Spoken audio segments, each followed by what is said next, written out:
Kembali di Newsroom pemirsa, 100 tokoh menyatakan penolakan terhadap hasil Pilpres 2024 karena menilai terjadi kecurangan secara terstruktur, sistematis, dan masif. Pembacaan atas sikap penolakan para tokoh terhadap hasil Pilpres dibacakan oleh mantan Ketua Umum PP Muhammadiyah Din Syamsuddin. Para tokoh juga menilai pelaksanaan Pilpres 2024 menyimpang dari etika politik, agama, dan budaya bangsa.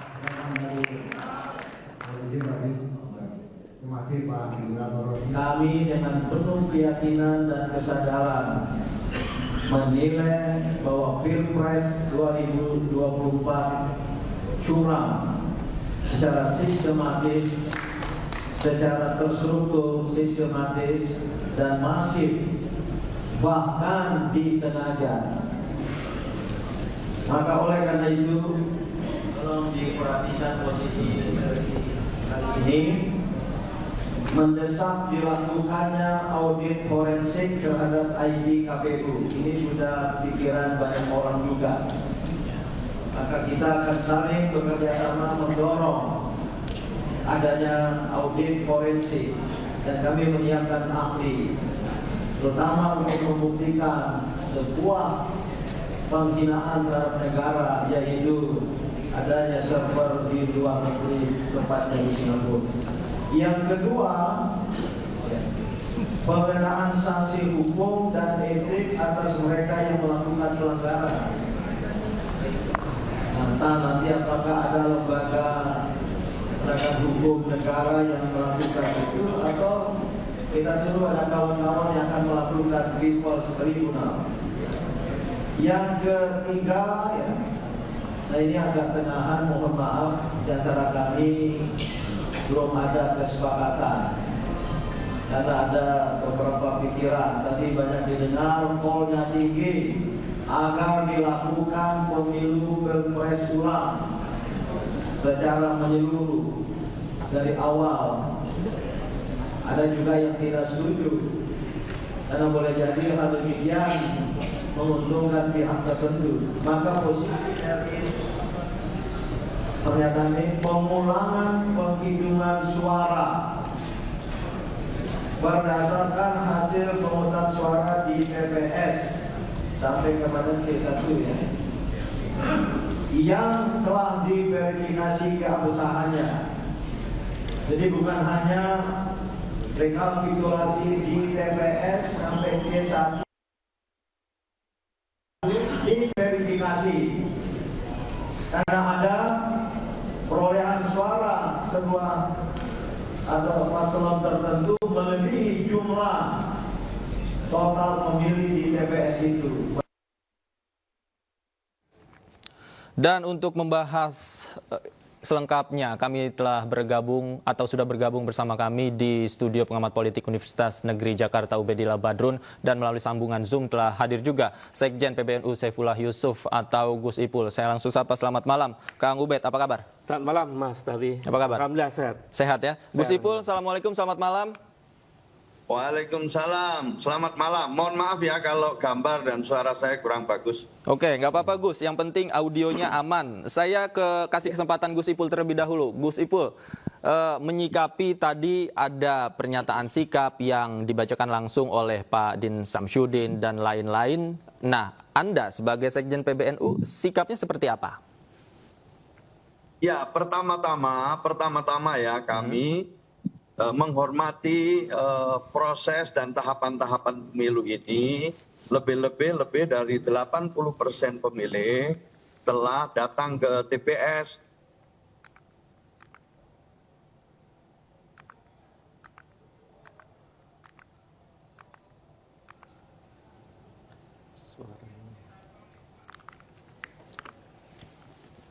Kita sampaikan apresiasi itu dulu, bahwa pemilih meluangkan waktu dan datang ke TPS. Yang sekarang kita tunggu adalah penghitungan hasil akhir. Sebelumnya ada tahapan-tahapan. Ini kita harus ikuti semua prosesnya dengan baik. Bahwa kemudian dianggap ada kecurangan, ya, ini juga harus diproses sebagai mestinya. Saya bicara sebagai orang yang pernah mengikuti beberapa kali pilihan secara langsung, pilihan gubernur 3 kali, dan kemudian juga pilihan wali kota. Saya merasakan betul bagaimana tahapan-tahapan itu dilalui, dan pada akhirnya kita harus menerima apa yang telah jadi pilihan rakyat. Kalau dirasa ada kecurangan, kalau dirasa ada hal-hal yang bisa dikatakan tidak sesuai dengan ketentuan, ada mekanisme, ada proses. Itu yang ingin kami sampaikan. Yang kedua, kita tidak boleh mencampur adukan ya, termasuk saya lihat ada hak angket segala macam, yang itu sebenarnya jauh dari urusan pemilu, ya kan? Ini terpisah sebenarnya, urusan isunya juga terpisah. Jadi saya ingin tahapan ini harus berjalan sebagai rasa penghormatan kita kepada rakyat.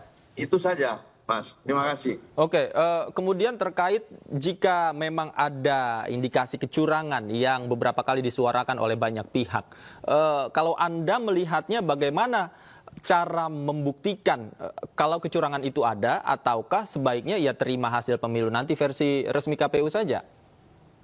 Ya, tinggal tunggu hasil resmi KPU aja, karena di TPS itu kan lengkap ya. Ada saksi resmi, ada saksi independen, bahkan ada juga pemilih di sekitar TPS itu yang ikut menjadi saksi. Jadi banyak sekali di TPS itu yang menjadi bagian dari proses sejak awal sampai kemudian penghitungan. Dan penghitungannya berjenjang gitu loh. Maka kalau dianggap curang, maka kecurangan itu yang terjadi ya di TPS itu. Kan tidak mungkin melakukan kecurangan di luar TPS. Oke. Kalau kemudian ada isu-isu sebelum pencoblosan dimulai sudah dicoblos sendiri, itu juga sifatnya kasuistik dan harus ada kepastian gitu di TPS mana itu terjadi.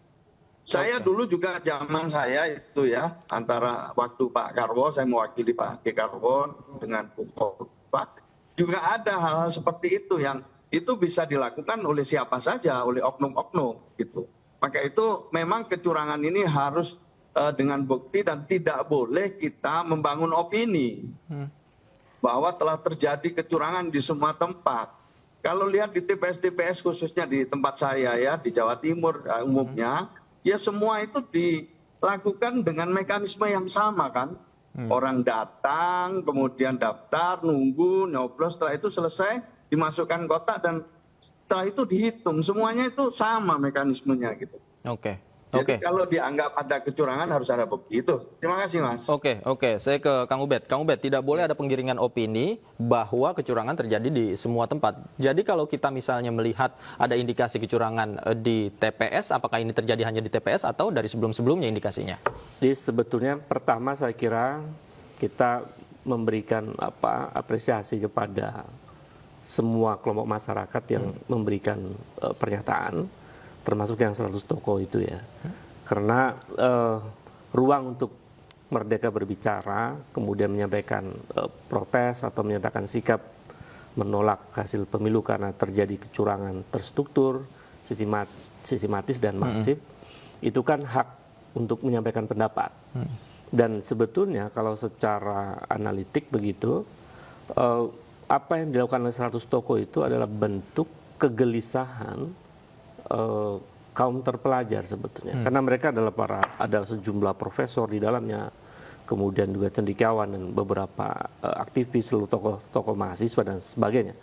Karena lihat komposisi di dalam 100 tokoh itu adalah orang-orang terpelajar, saya menangkapnya itu adalah kegelisahan kolektif dari kaum terpelajar.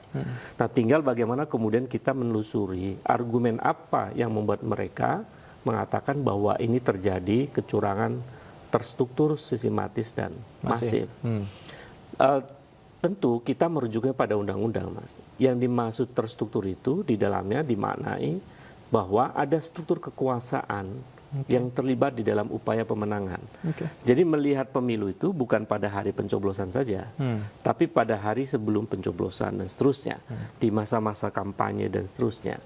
Maka argumen terstruktur itu ada celah yang memungkinkan itu ditemukan data-datanya atau fakta-faktanya kan, karena ada keterlibatan struktur kekuasaan dari persoalan MK, dari persoalan KPU, dari persoalan para menteri, dari persoalan capres presiden yang cawe-cawe dan seterusnya kan. Itu kan narasi yang sempat muncul di publik dan tidak bisa dibantah karena itu adalah sebuah fakta. Ya. Nah, sistematis kalau merujuk undang-undang itu ya dimaknai sebagai sebuah agenda yang terencana. Jadi kalau proses untuk memenangkan calon tertentu dengan rencana-rencana yang mengabaikan etika dan moral dan undang-undang, maka dia bisa disebut sebagai sistematis. Nah, masif itu bisa karena ada di mana-mana. Misalnya menggerakkan kepala desa, misalnya. Kenapa tiba-tiba undang-undang desa disahkan sebelum hari pemilihan, misalnya. Lalu kenapa sih ada capres tertentu yang mengumpulkan kepala desa dan seterusnya. Itu terjadi di banyak desa, itu kan terlihat masivitasnya di situ. Nah, kalau argumen semacam itu, maka sebetulnya perlu diuji datanya kan. Nah, tempat di mana untuk menguji kebenaran TSM itu di pengadilan. Pengadilan di mana? Di Bawaslu, lalu di Mahkamah Konstitusi misalnya. Misalnya kalau yang angket itu sebenarnya juga ada kaitannya, Gus Ipul ya, dengan suasana pemilu sebetulnya. Karena penggunaan anggaran untuk bansos itu yang kemudian dilakukan menjelang pemilu. Artinya hak angket ini menggunakan undang-undang keuangan negara ya. Spesifik untuk penggunaan bansos saja. Iya, diantaranya kan itu. Hak angket kan diantaranya adalah menuntut bagaimana kemudian penggunaan bansos itu tidak sesuai dengan APBN yang telah ada sebelum harusnya pakai APBNP kan misalnya begitu. Baik. Tapi ini tidak sesuai dengan undang-undang keuangan negara. Itu bisa terjadi, upaya itu bisa dibenarkan. Baik. Saya ke Gus Ipul. Gus Ipul, tadi sebenarnya indikasinya dikatakan terjadi tidak hanya di pencoblosan saja kecurangannya, tapi indikasinya ini sejak sebelum pencoblosan. Tadi disebutkan ada dari MK, kemudian juga indikasi kecurangan di bagi-bagi bansos dan pengerahan aparatur negara begitu. Nah, ini kan indikasi ditemukan sejak sebelum pencoblosan. Apakah Anda melihat ini juga sebagai salah satu indikasi kecurangan, Gus Ipul? Ya, kita ada otonomi daerah toh. Kabupaten kota itu dipimpin oleh yang partai berbeda-beda juga gitu. Jadi saya terus terang masih meragukan ya keterlibatan aparat sipil daerah lah atau lewat ASN gitu. Karena kita sudah ada otonomi daerah. Kemudian yang kedua, ini beda tahun 2014 zaman saya dulu ya, di mana rekrutmen KPPS itu oleh kepala desa atau oleh lurah atau oleh instrumen pemerintahan di daerah itu. Bahkan sekretaris KPU-nya saja itu adalah dari bupati wali kota yang mengusulkan atau yang mengangkat. Tapi setelah 2014 ya, mulai dari 2019 ketika saya ikut Pilgub itu KPPS itu sudah direkrut langsung oleh KPU. Jadi ini juga mengurangi, paling enggak menekan kecurangan-kecurangan di TPS. Jadi sebenarnya udah ada dibangun satu perbaikan sistem ya, sehingga memperkecil peluang untuk melakukan kecurangan di TPS. Nah, kalau kemudian tadi ya dikaitkan dengan penggunaan aparat dan lain sebagainya, kan sekarang juga harus dibuktikan gitu. Sekali lagi, bupati wali kotanya beda-beda ini. Oke, sambil kita tunggu sambungan visual terkonek kembali dengan Gus Ipul, saya ke Kang Ubed. Kang Ubed, pertanyaannya kemudian, jika memang kecurangan ini terjadi sejak sebelum pencoblosan, tadi Anda katakan sejak di MK begitu ya, bagaimana kemudian cara membuktikannya? Ini sulit, membuktikan bagaimana kecurangan itu terjadi secara terstruktur, sistematis, dan masif. Karena 2019, saya ingat saya, koreksi kalau saya salah, juga terjadi demikian. Ada indikasi kecurangan, kemudian pembuktiannya seperti apa? Di MK juga kalah juga yang menggugat. Berbeda dengan 2019. Karena 2019 tidak ada putusan Mahkamah Konstitusi yang melanggar etika berat. Itu yang membedakan paling dasar ya. Nah, pemilu 2024 ini memang persoalannya dimulai dari ketika Mahkamah Konstitusi membuat keputusan yang kontroversial, lalu kemudian diputuskan oleh Mahkamah Kehormatan MK bahwa Ketua MK saat itu dinyatakan melanggar etika berat. Oke. Nah, ini kan sebetulnya adalah sebuah praktek kekuasaan yang tidak bermoral kan. Tapi kemudian karena logika hukum formalnya MK mengatakan bahwa putusan MK itu adalah final and binding, final dan mengikat, maka kemudian kan terus jalan begitu. Tapi ini membawa bau busuk kekuasaan karena di situ terbukti oleh Mahkamah Kehormatan MK bahwa ada ruang yang diberikan begitu luas oleh Ketua Mahkamah Konstitusi untuk adanya intervensi dalam proses pengambilan keputusan. Nah, ini karena menyangkut calon wakil presiden, maka ada kaitannya dengan pemilu. Jadi memang dari awal sudah terbaca seperti itu. Lalu kemudian menjelang pemilihan menjelang pemilu tanggal 14, itu kepala-kepala desa ada agenda di situ. Ada demonstrasi kepala desa, minta undang-undang desa disahkan. Lalu undang-undang desa tiba-tiba disahkan. Ya kan? Lalu kemudian sebelumnya ada pengumpulan kepala desa. Lalu beberapa lokasi ada kepala desa yang dikumpulkan oleh capres tertentu misalnya. Itu semua adalah aparat langsung di desa, bukan kepala daerah. Tidak langsung untuk kepala daerah. Karena tadi Gus Ipul mengatakan bahwa kepala daerah memang berbeda-beda partai begitu kan. Tidak mungkin semuanya bisa digunakan begitu. Tetapi kepala desa yang paling nampak itu kan data empirik atau peristiwa nyata bahwa kepala desa dikumpulkan. Baik, kita hentikan di kepala desa, data empirik, nanti kita elaborasi lagi usai jeda. Pemirsa jangan kemana-mana, dialog masih akan kami lanjutkan usai jeda berikut, tetaplah di iNewsroom. Di iNewsroom, pemirsa, saya masih bersama dengan Kang Ubedillah Badrun dan Gus Ipul. Tadi sempat terputus dengan Gus Ipul, saya kasih kesempatan dulu deh ke Gus Ipul. Jadi sebenarnya PBNU melihat apa yang terjadi saat ini seperti apa? Melihat guru besar bersuara, kemudian tokoh bangsa bersuara, bahwa fakta-fakta di lapangan mengindikasikan ada kecurangan. Sikap PBNU seperti apa? Mohon maaf masih di mute, Gus Ipul, boleh dibuka audionya? Tentu ya patut didengar, ya suara-suara yang disampaikan patut didengar dengan bijak. Ya. Tetapi ini yang kita bicarakan adalah tahapan pemilu yang sekarang sudah selesai pemilihan dan tinggal menunggu hasil. Ya kan? Sebelum tahap pemilihan itu banyak sekali proses yang kita lewati, mulai dari pencalonan dan seterusnya lah, yang sampai dikatakan ini memenuhi syarat oleh KPU karena penanggung jawab penyelenggara ini adalah KPU. Nah, ini yang saya maksud yang tadi bicara itu adalah soal hasil di TPS yang sekarang menjadi acuan. Proses adalah hal yang juga perlu dibahas, tetapi harus ada bukti-bukti yang cukup. Tadi sudah disampaikan kita bisa ke pengadilan misalnya. Jadi sekali lagi menurut saya sehat. Kalau kemudian dianggap ada kecurangan, mengumpulkan bukti, dan kemudian diproses ke pengadilan sebagai bagian dari pembelajaran publik tentang kejadian-kejadian yang menyertai pemilu kita ini.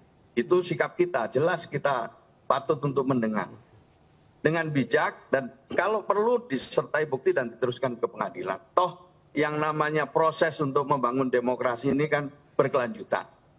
Yang kedua, yang terkait dengan kepala desa. Undang-undang kepala desa itu kan juga ditentukan oleh DPR di mana semua fraksi ada di sana dari semua partai.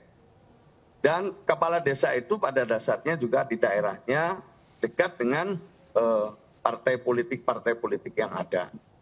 Jadi menurut saya tidak semua kepala desa juga pikirannya sama.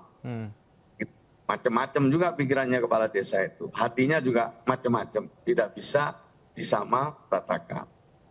Jadi sekali lagi ya, menurut saya proses ini harus jalan dan di dalam Pilpres ini juga harus sampai akhir kita. Sampai harus ada pemenang. Tidak mungkin berhenti di tengah jalan.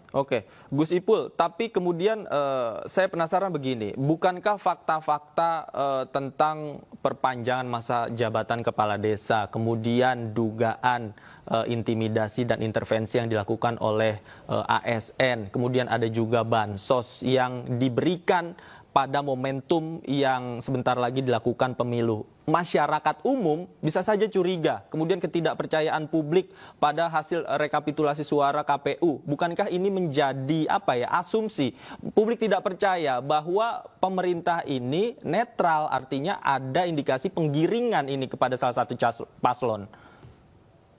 Ya, pertama-tama saya harus menyampaikan bansos ini bukan diberikan pada saat menjelang pemilu, tapi setiap tahun, ya kan? Karena ini diberikan menjelang pemilu menjadi isu yang sangat penting, ya kan? Tuh. Yang kedua, kita ini menganggap masyarakat, saya terutama meyakini masyarakat ini sudah paham lah. Masyarakat ini sudah paham, sudah mengikuti Pilpres juga berulang-ulang gitu. Masyarakat juga mengerti, tidak semuanya masyarakat memilih itu karena bansos, ya kan? Jadi sekali lagi kita tidak bisa samaratakan. Kadang apa pikiran kita tidak sama dengan pikiran teman-teman, saudara-saudara kita yang ada di bilik suara. Jadi hati kita, pikiran kita kadang berbeda. Kita kadang salah paham. Oke, saya ke Kang Ubed. Kang Ubed, tadi dikatakan bansos ini sebenarnya program setiap tahun. Kemudian bagaimana bisa diasumsikan bansos ini katakanlah sebagai insentif menjelang pemilu? Karena bukan jadwalnya pemberian bansos di menjelang hari tanggal pemilu. Ya, jadwalnya kan sebenarnya bisa bulan Juni kalau tidak salah. Ya. Itu bisa menjadi jadwal yang rutin, jadi terlihat begitu. Kemudian besaran jumlah bansos itu kan naik 20 triliun. Oke. Jadi dengan total sampai 496 triliun ya. Kalau tidak salah nanti tolong di cross check. Yeah. Artinya, tapi yang jelas bertambah 20 triliun. Dan lebih besar daripada masa Covid. Yeah. Jadi itu kan kemudian menimbulkan satu tanda tanya besar. Gitu. Menurut saya, kalau ingin tidak menimbulkan pertanyaan besar, jangan lakukan perilaku yang menimbulkan interpretasi yang seperti itu. Gitu. Problemnya ini secara vulgar melakukan agenda itu. Jadi saya kira ya argumennya teman-teman yang 100 tokoh itu menyebutkan diantaranya terstruktur itu adalah ada pemberian bansos, kemudian memanfaatkan kepala desa dan seterusnya, itu memang basisnya peristiwa gitu, atau data yang faktual, momentumnya dan seterusnya. Saya kira, tapi Gus Ipul tadi sudah cukup bijak melihat bahwa ya kita perlu dengar pandangan-pandangan 100 tokoh itu lalu dibuktikan di pengadilan. Saya kira pada titik itu kita memiliki satu perspektif yang sama, termasuk juga kaum akademisi bahwa memang pemilu ini perlu diuji. Di antara ujian penting itu adalah bagaimana kejujuran praktek elektoral itu terjadi. Di antaranya untuk menguji kejujuran itu adalah lewat pengadilan di Bawaslu maupun di Mahkamah Konstitusi. Supaya menjadi pembelajaran di pemilu-pemilu sesudahnya. Kalau ini dibiarkan, ini berbahaya juga. Karena seolah-olah misalnya kita membiarkan praktek-praktek yang bertentangan dengan kejujuran. Misalnya, kita membiarkan praktek elektoral yang justru bertentangan dengan moralitas dan etik politik. Nah, kalau pembiaran itu terus dibiarkan begitu saja, itu kan akan membentuk pandangan publik. Oh, ternyata untuk memenangkan kontestasi itu kita abaikan saja semua hal-hal yang bersifat etik dan moral itu. Misalnya.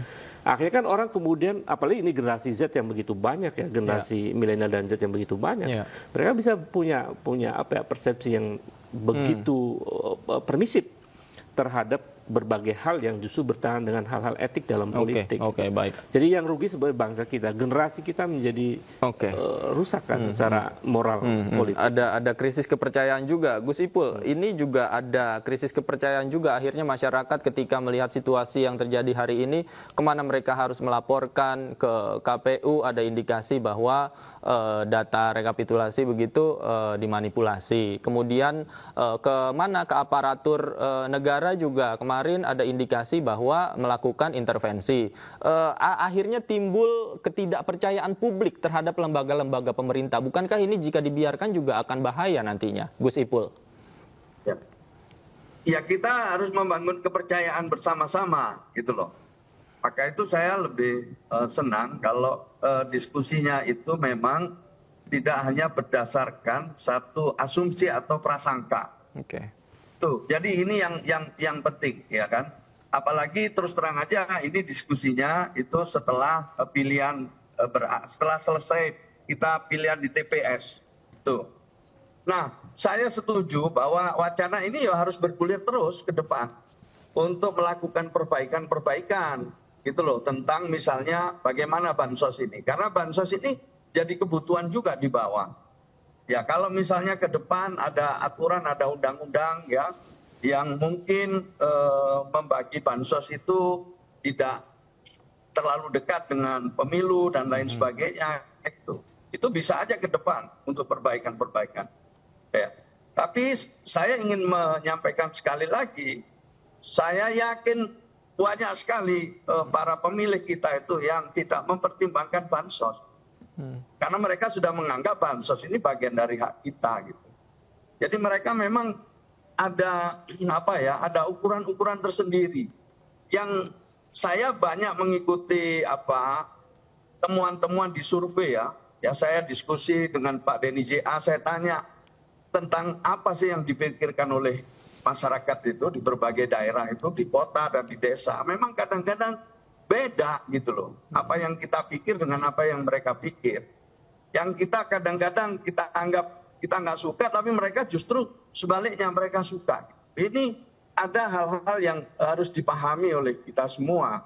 Nah untuk ke depan, maka semua itu para kandidat harus melakukannya itu secara terukur gitu loh. Secara sistematis, ini pelajaran yang penting ya. Saya bukan memuji, saya lihat Pak Prabowo itu memang dari awal merancang pencalonannya itu dengan menggunakan hasil survei. Sehingga langkah-langkah yang dibikin itu terukur gitu loh. Terukur semua, bahkan mungkin mencari pasangan pun diukur dari awal. Nah, yang lain ini saya mohon maaf, mungkin spontan, sehingga agak repot, kita agak sulit juga mengukur dari hari ke hari tentang kampanye mereka. Jadi ini faktornya banyak ya, yang harus fair kita lihat proses ini dengan baik. Oke, tapi kalau terjadi pelanggaran tadi, Anda setuju bahwa ini akan diproses di pengadilan jika terbukti siapapun ini akan merubah hasilnya barangkali nanti? Iya, setuju sekali dibawa ke pengadilan. Saya mengalami 2 kali pilgub itu kita mengalami dibawa ke Mahkamah Konstitusi. Tetapi memang selisihnya kecil. Selisihnya hanya 3-4%, itu pun hanya di Pulau Madura yang Pak Mahfud MD menjadi ketua MK waktu itu. Ketua majelisnya juga Pak Mahfud. Jadi selisihnya itu 3%, 4% gitu. Dan kalau ini dibuktikan dengan baik akan merubah hasil daripada penghitungan. Sehingga dilakukan persidangan yang cukup alot waktu itu. Membawa saksi-saksi lengkap. Ya akhirnya dilakukan pemilihan ulang. Jadi ada PSU pemilihan, jadi namanya sistematis terukur tadi itu bermula pada saat kami bersengketa di MK. Tapi kalau selisihnya terlalu besar seperti ini, ya mohon maaf, apakah bisa diproses? Saya tidak tahu ya selebihnya ke Mahkamah Konstitusi. Tapi sekali lagi kita menghargai kalau itu disertai bukti dan dibawa ke pengadilan. Baik. Kang Ubed, tadi dikatakan bahwa sebenarnya bisa saja jika terbukti ada kecurangan di sana dilakukan pemungutan suara ulang. Tapi apakah hasilnya nanti akan signifikan mengubah hasil dengan selisih yang tadi Gus Ipul katakan begitu besar? Di banyak peristiwa pemilu, termasuk pilkada, itu dua-duanya ada kemungkinan, Mas. Bisa berubah hasil pemilu itu, memenangkan calon yang lain, bisa juga tidak berubah. Tergantung berapa selisihnya sebetulnya. Karena misalnya kayak fakta kalau tidak salah gubernur di NTB ya, kalau tidak salah, atau termasuk di Maluku Utara kalau tidak salah, itu terjadi PSU misalnya, pemilihan suara ulang dan kemudian merubah suara. Jadi bisa ada juga yang tidak merubah karena selisihnya terlalu jauh. Nah persoalannya bukan sekedar angka-angka di situ, problem pemilu sekarang. Bukan juga tadi saya mengingatkan Gus Ipul bahwa pertimbangan untuk memilih kandidat memang basisnya riset kan. Tapi juga jangan semata-mata basisnya riset. Pakai dong basis etika dan moral juga di dalam menentukan pasangan tertentu kan. Jadi itu yang sebetulnya membuat perkara ini atau persoalan pemilu ini menjadi panjang karena dimulai dengan cacat moral. KPU juga dinilai melakukan pelanggaran etik. Jadi sebenarnya dua problem itu yang menjadi persoalan yang akhirnya berdampak kemana-mana. Baik. Nah, saya kira itu saja catatan saya. Baik. Tidak hanya parameter angka-angka dalam riset, tapi juga parameter etik juga harus diukur ya. Apapun hasilnya nanti, yang penting prosesnya berjalan dengan baik dan di pengadilan. Semua hal bisa dibuktikan di pengadilan ya, agar memuaskan masyarakat yang tidak puas terhadap hasil pemilu ini. Terima kasih Kang Ubed sudah hadir bersama kami di studio. Gus Ipul, terima kasih juga sudah meluangkan waktu bersama kami di iNewsroom. Sehat selalu, selamat malam Bapak-Bapak.